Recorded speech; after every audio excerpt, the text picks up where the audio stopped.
So we have 2 member states that are still pending with their horizontal law in their parliaments. And we have 2 member states, which are France and Germany, that chose not to have a horizontal law, but they implemented through sector-specific and targeted laws. And of course, you can see that this has been done more or less, but the bulk of the work is actually adopting changes in sectoral legislation in the various areas of our economies that are affected by the directive. And so far, we've received over 900 legislative acts, and indeed the numbers mentioned by Mr. Hatsopoulos are impressive. But again, you have to make the difference between different legal systems. It's a difference to adopt a very high number of legislative acts in a member state that does regulate heavily and has specific laws for specific service activities. And it's different, of course, the number is much smaller in a member state that doesn't regulate as much or adopts one omnibus law or only has one law for all the regulated professions. So see, the numbers are not necessarily relevant. Statistics are useful, but depends how you look at them, of course. Now, about the PSCs, the point of single contact, and this is very important. This is a project that is, I think, is the face of the directive for most service providers. Most of them would not care about the laws, and they will not really know the number of the directive, and then they will not remember the number of the legislation adopted, and so on. But they will see the point of single contact. This will be a website where they can find information about all the authorization, all the permits, all the rules for their profession. And not only that, but they will be able to obtain all those authorizations through that point of single contact. It's also the face that each member state offers providers from other member states. Of course, first of all, I think the main beneficiaries will be the national businesses, because it will be mostly them developing their business and obtaining such permits and authorizations through the point of single contact. But it will also be the service providers from other member states. And honestly, the easier a point of single contact is to use, the more likely is that people will think, oh, it's not going to be that complicated if I just want to open a subsidiary in Greece, or if I just going to find a partner there and have a contract for a project. So this is also very important. And we have, of course, the point of single contact is a process. Right? It will take time. As more activities are added there, as procedures change and so on, it has to be updated. So far, if you go on that link on the website of the Internal Market DG, you can find information about the existing points of single contact and how they are operating at the moment, and you can just go on different countries and see how it works, how it looks like. Member states are cooperating. They created a common logo and a common brand name, and this is EU Go. Well, I'm not a specialist in brands, but anyway, this was considered very appropriate. And the work on the points of single contact will obviously continue in the future. Now, the mutual evaluation was mentioned here, and I'm trying to explain a bit how it worked. This was for the first time, right, for all of us. We didn't really know how it's going to be, and we did work closely with the member states trying to figure this out. There is an obligation in the directive that all these requirements that were mentioned here, all these authorization schemes, will have to be communicated, and the member states will have to discuss about them. They will have to mutually evaluate each other's systems. This has not been done before, so the idea was to do it all through the year 2010, and I suppose the purpose was to offer some transparency, to kind of tell the others what you have in your member state. Also, to assess where do we really stand, how many rules do we really have, because nobody really knew, the Commission included. We had no idea how many rules there are and exactly how it's regulated in all the member states. And also, it was, I think, an opportunity for the specialists that participated to learn about each other, to see different regulatory approaches, to see that things can be done differently.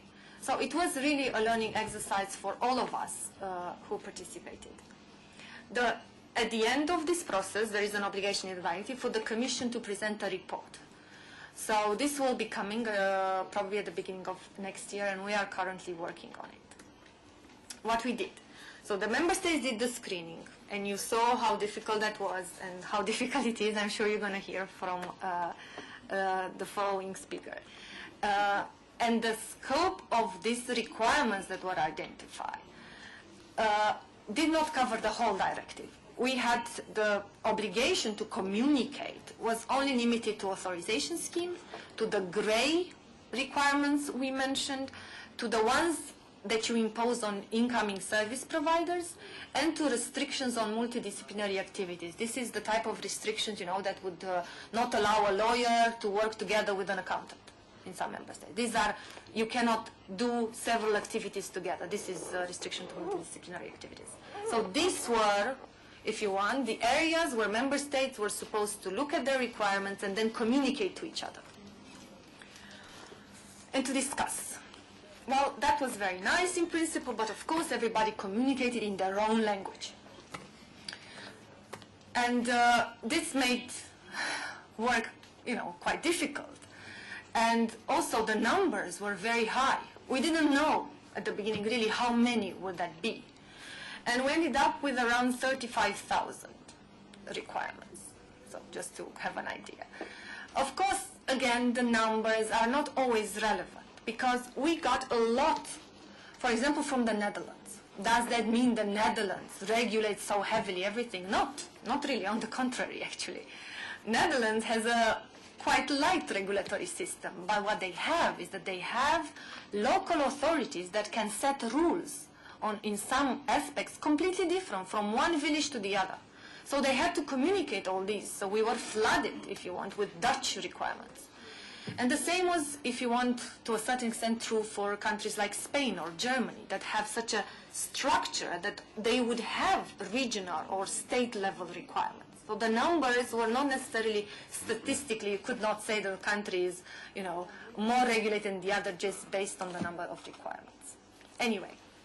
What the Commission did was to try to make sense of all this. We used translators, to be honest. Like in my unit, I think we cover more or less 10 of the languages, but not 22. Although, yeah, I don't think we got anything in Gaelic, so, and neither in Maltese. But we tried our best, so we used translators, and we tried to kind of analyze them per type of requirement, per service activity, and so on, and communicate this with the member states.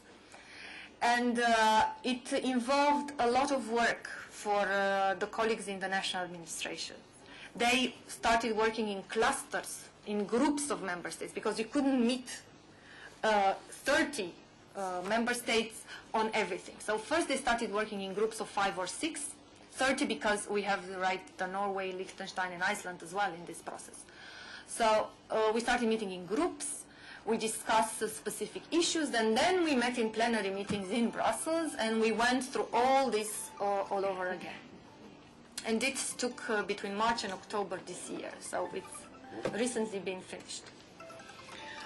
Also, what we did was at some point there was an obligation to consult stakeholders. So the Commission put on our website a consultation paper, inviting also, as did UK, but at the European level, any interested party to come and comment on how the directive was implemented in their member state, to raise issues and so on. So we received also a lot of comments from interested stakeholders.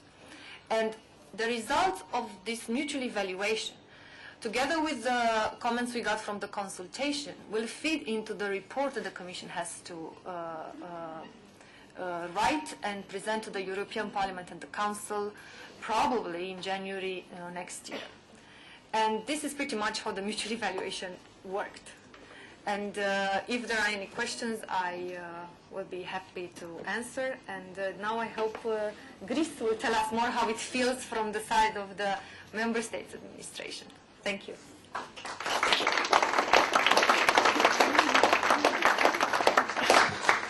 Thank you very much, Ioana, για μια πολύ εμπεριστατωμένη ανάλυση του που βρισκόμαστε αυτή τη στιγμή σε ευρωπαϊκό επίπεδο.